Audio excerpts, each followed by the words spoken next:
Auto ஓட்டும் நண்பர்கள் அனைவருக்கும் வணக்கம். நண்பர்களே, இந்த நம்மளுடைய ஆட்டோவை நீங்கள் இந்த டாக்ஸி மீட்டில் ரிஜிஸ்டர் பண்ணும்போது அதில் கேட்டகரி காட்டும். அந்த கேட்டகரியில் இங்கே பார்த்தீங்கன்னா உங்களுக்கு தெரியும். இந்த ஆப்பில் கஸ்டமருக்கு பார்க்குற மாதிரி ஒரு ஆப் இருக்குது. டாக்ஸி மீட்டில் அதில் பார்த்தீங்கன்னா நம்மளுக்கு கஸ்டமருக்கு பார்க்குற மாதிரியே ஒரு ஆப் இருக்குது டாக்ஸி மீட்டில். இது வந்து நம்ம கஸ்டமரை காட்டும், நம்ம எங்கே இருக்கிறோம், நியர்பை இருந்தாங்கன்னா அவங்கள நம்மளை கூப்பிட்றதுக்கான வசதியாக இதில் வந்து ஒரு ஆப்ஷன் கொடுத்துருக்காங்க. அந்த ஆப்ஷன் இங்கே வருங்க, கிளிக் பண்ணிங்கன்னா பக்கத்தில் யார் இருக்காங்களோ அவங்க பேர் இதில் காட்டும். அதில் என்ன சிக்கல் இருக்குன்னா, நாம் ஆட்டோ ஓட்டுறோமா இல்லை கேப் ஓட்டுறோமா அப்படிங்கிறது இருக்குது. சரிங்களா? இங்கே பாருங்கள், செலெக்ஷன் இருக்குல்ல, இதில் கிளிக் பண்ணிங்கன்னா இங்கே பாருங்கள், எஸ்யூவி காரு, இதை ஆஃப் பண்ணிட்டேன். என்னென்ன கேட்டகரி அவங்களுக்கு வேணுமோ இதை ஆன் பண்ணால் அதில் பார்க்க முடியும். அதே மாதிரி காரு, ஓகேங்களா, அதே மாதிரி ஸ்மால் காரு. ஆனால் நான் இப்போ வச்சுருக்கிறது என்னென்னா நம்ம இது வந்து ஆட்டோ. சரிங்களா? இதில் வந்து அவங்க ஆஃப்லைன் பார்க்கலாம், அதாவது நீங்கள் பிஸியாக யாரும் பிஸியாக இருக்காங்கன்னு பார்க்கலாம், இல்லை ஃப்ரீயாக இருக்கான்னு பார்க்கலாம், இல்லை ஆள் பார்க்கலாம். இப்போ அவங்க கஸ்டமருக்கு அதிகமாக பார்க்குறது என்ன பார்ப்பாங்கன்னா, ஃப்ரீயாக இருக்கிறது தான் பார்ப்பாங்க.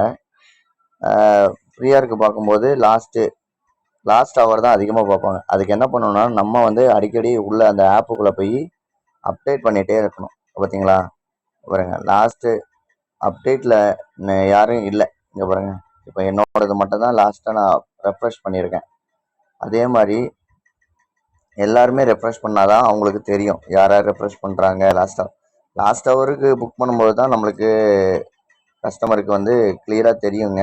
அதனால் எல்லாருமே அந்த ஆப்புக்குள்ளே வந்துக்கிட்டு அப்பப்போ கொஞ்சம் ரெஃப்ரெஷ் பண்ணுங்கள். அந்த நம்ம மீட்டர் ஆப்பு வந்து உள்ளே வந்துட்டு வெளியே போனீங்கன்னா அப்பப்போ ரெஃப்ரெஷ் பண்ண. அதே மாதிரி பாருங்கள், இதில் ஃப்ரீ பிஸின்னு இருக்குது பார்த்தீங்களா? இதில் பிஸி இருக்கிறது வந்து பாருங்கள், பிஸியாக இருக்கிறது வந்து சந்துருன்னு ஒருத்தர் வந்து ரெஃப்ரெஷ் பிஸியாக இருக்கார். சரிங்களா? சந்துருன்னு ஒரு அண்ணா இருக்காங்க, அவங்க வந்து ரெஃப்ரெஷில் இருக்கார். அந்த மாதிரி அப்பப்போ ரெஃப்ரெஷ் பண்ணிகிட்டே இருந்தீங்கன்னா கஸ்டமருக்கு காட்டும். முடிஞ்ச வரைக்கும் இந்த ஆப்புக்குள்ளே போய் அப்பப்போ ரெஃப்ரெஷ் பண்ணுங்கள். கஸ்டமருக்கு நம்மளுக்கு மீட்ரு ஓட்டுறோம் அப்படின்னு நினச்சாங்கன்னா கட்டாயம் அவங்க வந்து நம்மளை இந்த மாதிரி வசதியாக நம்ம கூப்பிடுறதுக்கான வாய்ப்பை நம்ம கஸ்டமர்கிட்ட இனிமேல் உருவாக்குவோம். சரிங்களா? இனிமேல் ரோட்டில் ஆப்பை பார்த்து இது பண்ணுறதுக்கு பதிலாக நம்ம ஆப்லேயே வந்து நம்ம மீட்ரு போடுற டிரைவர்ஸும் அவங்களால இதை பார்க்க முடியும் அப்படிங்கிறதுக்காக தான் இதை பண்ணுறோம்.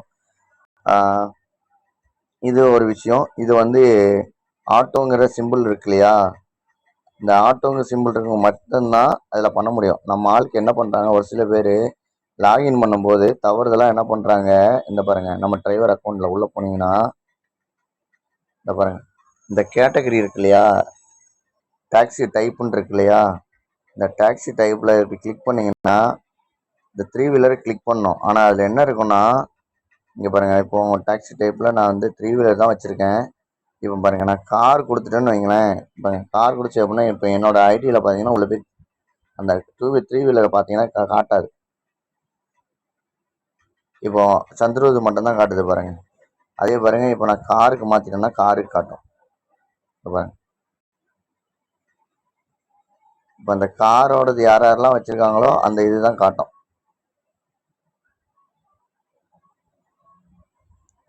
பாருங்கள், இப்போ சந்திரூதுன்னு நான் காரை எடுத்துட்டேன், இந்த 3 வீலர் எடுத்துட்டேன். பாருங்கள், ஷபீர் மட்டும் தான் காட்டுது. இப்போ என்னோடது வந்து பார்த்தீங்கன்னா நான் ரெஃப்ரெஷ் பண்ணாமல் இருக்கனால எனக்கு காட்டலை. ஓகேங்களா? பாருங்கள், இது ஒரு கார் வச்சு தான் கார் தான் காட்டுதுங்க. அதனால் எல்லாருமே உள்ளே போயிட்டு அந்த ஆப்ஷனில் போய் செக் பண்ணிக்கோங்க. நீங்கள் கரெக்டாக தான் வச்சுருப்பீங்க, ஒரு வேளை செக் பண்ணிக்கோங்க. இந்த டைப்பில் போயிட்டு நம்மளுக்கு ஆட்டோ என்ன கேட்டகரி ஓட்டுறோமோ அதை செலக்ட் பண்ணுங்கள் கரெக்டாக. இப்போ ஆட்டோ கஸ்டமர் தேடுறாங்கன்னா ஆட்டோவில் வச்சா மட்டும்தான் ஆட்டோ தெரியும், இல்லைன்னா தெரியாது. சரிங்களா? அதனால் தயவுசெய்து செக் பண்ணிக்கோங்க. ரேட் கார்டு செக் பண்ணிக்கோங்க. நம்ம நியர்பை இருக்கிற கஸ்டமருக்கு யாரையும் நம்பாமல் நாமளே சுயமாக ஆட்டோ ஓட்டுறதுக்கான கஸ்டமரை பிடிச்சி அவங்கவுங்க சவாரியை ஒரு 10 சவாரியை பிடிச்சி வச்சுக்கோங்க. அதாவது பழைய முறை தான், 2013, 10 அந்த காலகட்டத்தில் நம்ம என்ன பண்ணணுமோ அதை இனிமேல் செஞ்சாதான் எந்த கம்பெனிக்கிட்டையும் அடிமை இல்லாமல் நம்மளால் வாழ முடியும். புரியுதுங்களா? நம்மளால் முடிஞ்ச வரைக்கும் வாடிக்கையாளரை தன்வசப்படுத்துங்க. தங்களுக்குன்னு விசிட்டிங் கார்டு அடிங்க, எல்லாம் பண்ணுங்க, உங்கள் பேர்லேயே அடிங்க, கொடுத்து அவங்கள உங்கள் வசம் வச்சுக்கோங்க. நம்மளை கஸ்டமரு முன்னக்கூட்டியே கூப்பிட்ற மாதிரி பண்ணுங்கள். இப்போ ஒரு கஸ்டமரு இப்போ நீங்கள் பிடிக்கிறீங்க, மேடம் வண்டி வேணும்னு சொன்னீங்கன்னா அட்வான்ஸாக முதல்ல பேசுங்க. இப்போது நம்ம ஒரு சவாரி கொடுக்குறோன்னு வச்சுக்கோங்களேன், ஒரு நம்ம இப்போ ஓலா வைப்பரில் தான் அதிகமாக, அதாவது என்ன சொல்கிறேன்னா, இப்போ ஓலா வைப்பரெலாம் அதிகமாக ஓட்டுறது கிடையாது. நம்ம இப்போது நம்ம ஏத்தில் தான் ஓட்டுறோம். சரிங்களா? ஓலா வைப்பரில் ஓட்டக்கூடாதுன்னு முடிவு பண்ணி இப்போ நம்ம ஏத்தில் தான் அதிகமாக ஓட்டுறோம். ஒருவேளை நம்ம இந்த மாதிரி லாங்கில் அவுட்டில் ஏதாவது இருக்கும்போது கஸ்டமர் நம்மளுக்கு ஒரு 10 நிமிஷம் உடனே வேணுங்க அப்படின்னு கூப்பிட்டாங்கன்னா நம்மளால போக முடியாது. அதுக்காக என்ன பண்ணணும்னா, முடிஞ்ச வரைக்கும்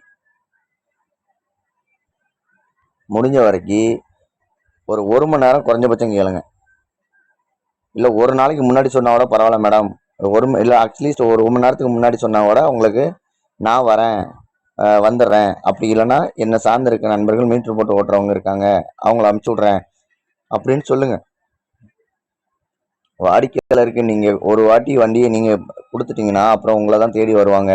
ஒருவேளை உங்களால் போக முடியலன்னா நம்மளை மாதிரி மீட்ரு போடுறவங்களுக்கு அந்த சவாரியை கொடுத்தீங்கன்னா அந்த கஸ்டமர் உங்களை விட்டு போகவே மாட்டாங்க. எப்போனாலும் அந்த கஸ்டமரை நீங்கள் யூஸ் பண்ணிக்கலாம். இது ஒருத்தருக்கு மட்டும் இல்லை, எல்லாரும் சுழற்சி முறையில் செஞ்சால் மட்டும்தான் தன் வாடிக்கையாளரை தனக்குன்னு வச்சுக்க முடியும். இப்போ பாருங்க, நானே ஒரு 10 வாடிக்கையாளர் வச்சுருக்கேன். ஆனால் என்னை கூப்பிடுவாங்க, எப்போனாலும் அட்வான்ஸாக கூப்பிடுவாங்க,